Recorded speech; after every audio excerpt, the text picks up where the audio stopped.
Dear students, आज हम पढ़ने वाले हैं चैप्टर नंबर 9 केमिकल इक्विलिब्रियम की मशक।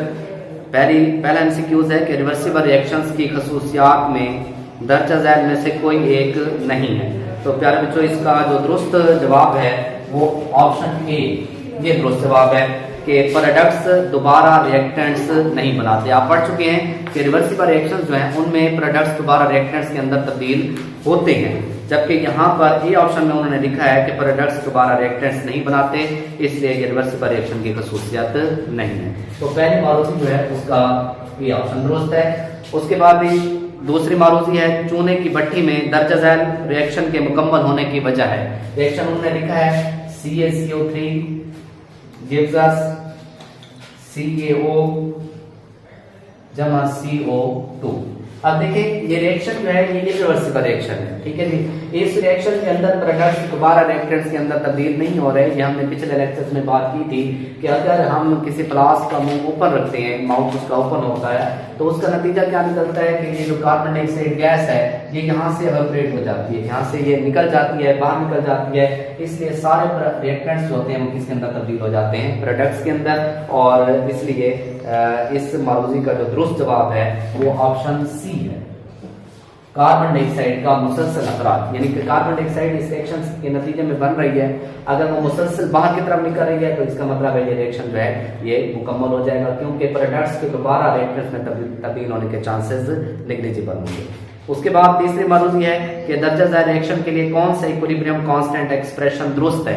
मसावात उन्होंने लिखी है 2A + B reversible reaction 3C। अब जैसे कि हमने पढ़ा है कि इक्विलिब्रियम कांस्टेंट एक्सप्रेशन या इक्विलिब्रियम कांस्टेंट क्या होता है, प्रोडक्ट्स की मोलर कंसंट्रेशन का हासिल ज़रब बटा रिएक्टेंट्स की मोलर कंसंट्रेशन के हासिल ज़रब के दरमियान निस्बत। तो हमारे पास प्रोडक्ट ये है C, इसकी मोलर कंसंट्रेशन है 3, इसको हम स्क्वायर ब्रैकेट के ऊपर लिखेंगे। और ये हमारे पास रिएक्टेंट्स की मोलर कंसंट्रेशन है A, उसकी मोलर कंसंट्रेशन 2 है, जिसको हम ब्रैकेट के ऊपर लिख लेंगे स्क्वायर ब्रैकेट के ऊपर, और साथ ही दूसरा रिएक्टेंट जो है वो B है। तो यहाँ पर जो दुरुस्त ऑप्शन बनेगा वो ऑप्शन D। तो तीसरा एमसीक्यू जो है उसके लिए दुरुस्त ऑप्शन, दुरुस्त जवाब जो है वो कौन सा होगा, D। उसके बाद चौथी मारूजी है कि जब एक सिस्टम इक्विलिब्रियम की हालत में होता है तो इसके लिए भी जो दुरुस्त जवाब है वो है D। यानी कि फॉरवर्ड और रिवर्स रिएक्शन का रेट बराबर होता है। हमने केमिकल इक्विलिब्रियम में डेफिनेशन पढ़ी थी कि केमिकल इक्विलिब्रियम की हालत क्या है, ये एक ऐसी हालत है जिसमें फॉरवर्ड रिएक्शन और रिवर्स रिएक्शन का रेट बराबर होता है और रिएक्शन करने वाले मिक्सचर के अज्जा की मिकदारें कांस्टेंट रहती हैं। तो इसलिए डी जवाब दुरुस्त होगा। उसके बाद पांचवा है एक्टिव मास के मुतालिक मुदर्रज झैल में से कौन सा बयान दुरुस्त नहीं। इसका जो दुरुस्त जवाब है वो भी डी है। पांचवी मारूजी का डी जवाब दुरुस्त है कि एक्टिव मास से मुराद शय का कुल मास। छठी मारूजी है कि जब Kc की वैल्यू बहुत ज्यादा होती है तो ये जहर करती है। आपने पढ़ा था कि अगर Kc की वैल्यू ज्यादा होगी तो इसका मतलब है कि रिएक्शन मिक्सचर के अंदर प्रोडक्ट्स की मिकदार ज्यादा होगी। तो मारूजी नंबर 6 जो है इसका दुरुस्त जवाब जो है वो ए है कि रिएक्शन मिक्सचर तकरीबन प्रोडक्ट्स पर मुश्तमिल है। उसके बाद सातवीं एमसीक्यूज है कि जब Kc की वैल्यू बहुत कम हो, अगर वैल्यू ज्यादा है तो इसका मतलब है प्रोडक्ट्स ज्यादा है, और अगर Kc की वैल्यू कम होगी तो इसका मतलब यह है कि रिएक्शन मिक्सचर के अंदर रिएक्टेंट्स की मिकदार क्या है, ज्यादा है। तो इसका मतलब है रिएक्टेंट्स अगर कम रिएक्टेंट्स ज्यादा है तो साथ प्रोडक्ट्स कम होंगे। इसलिए सातवीं मारूजी का जवाब जो है ये डी ऑप्शन में ये ज्यादा बेहतर है, दुरुस्त है। उसके बाद आठवीं मारूजी है कि ऐसे रिएक्शंस जिनमें इक्विलिब्रियम की हालत में रिएक्टेंट्स और प्रोडक्ट्स की मिकदारें काफी हों तो उनकी Kc की वैल्यू दरमियानी होती है। सी जवाब दुरुस्त है। आठवीं मारूजी का सी जवाब दुरुस्त है, क्योंकि अगर Kc की वैल्यू दरमियानी होगी तो रिएक्टेंट्स और प्रोडक्ट्स दोनों की कंसंट्रेशन तकरीबन बराबर है। उसके बाद 9वीं एमसीक्यूज है कि डायनामिक इक्विलिब्रियम की हालत में इसका दुरुस्त जवाब सी है। फॉरवर्ड और रिवर्स रिएक्शन का रेट बराबर होता है लेकिन सिमत इनकी मुखालिफ होती है। तो 9वीं मारूजी का जवाब सी दुरुस्त है। फॉरवर्ड और रिवर्स रिएक्शन का रेट बराबर होता है। उसके बाद 10वीं मारूजी है कि इरिवर्सिबल रिएक्शन में डायनामिक इक्विलिब्रियम, इरिवर्सिबल रिएक्शंस जो हैं इनमें डायनामिक इक्विलिब्रियम कभी भी कायम नहीं होता। तो 10वीं मारूजी का जवाब जो है वो ए दुरुस्त है, क्योंकि डायनामिक इक्विलिब्रियम के लिए शर्त होती है कि रिएक्शन जो है वो दो रिएक्शंस पर मुश्तमिल होना चाहिए, फॉरवर्ड रिएक्शन और रिवर्स रिएक्शन। चूंकि इरिवर्सिबल रिएक्शन जो है ये वन साइडेड रिएक्शन है, टू साइडेड नहीं है, इनमें सिर्फ फॉरवर्ड रिएक्शन होता है, रिवर्स रिएक्शन नहीं होता। इसलिए हम कहते हैं कि डायनामिक इक्विलिब्रियम जो है इरिवर्सिबल रिएक्शंस जो है इनमें डायनामिक इक्विलिब्रियम कभी कायम नहीं है।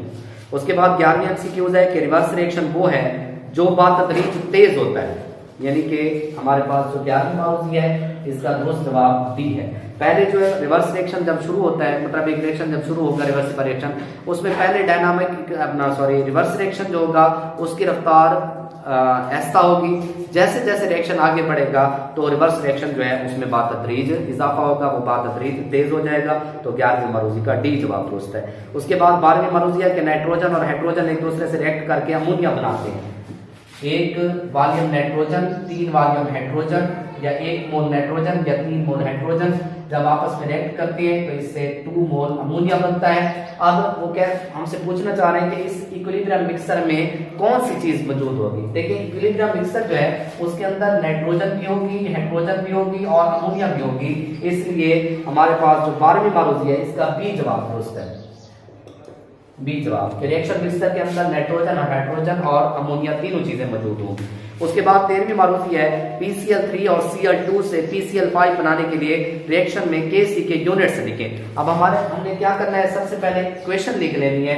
हमारे पास है PCl3 plus Cl2 reversible reaction PCl5,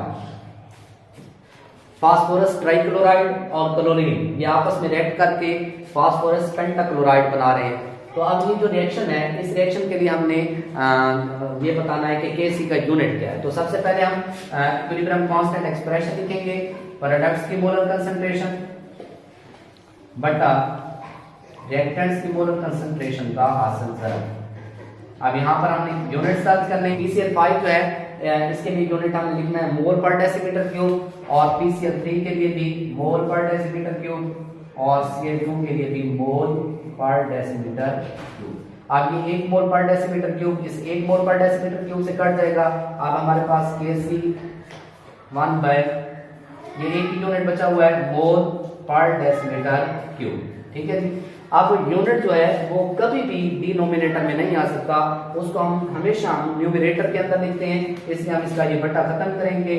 ये मोल पर डेसीमीटर क्यूब है, जब बट्टे के ऊपर जाएगा ये पर मोल डेसीमीटर क्यूब बन जाएगा। तो PCl3 और Cl2 से PCl5 बनाने के लिए Kc का यूनिट होगा पर मोल डेसीमीटर क्यूब। इसलिए हमारे पास मरूजी नंबर 13 जो है इसका दुरुस्त जवाब कौन सा होगा, ये बुक के मुताबिक सी जवाब।